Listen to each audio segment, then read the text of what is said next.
LinkedIn. So hopefully everybody is active on LinkedIn. One of my favorite tricks for finding connections is using these LinkedIn searches.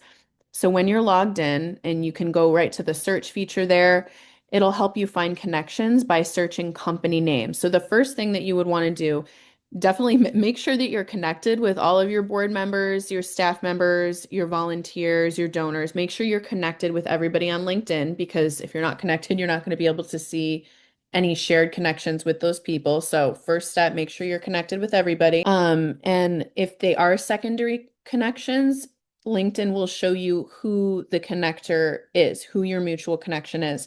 So second degree connection would be somebody that you could say, I see that you're connected with this, C-suite person, this vice president at Google.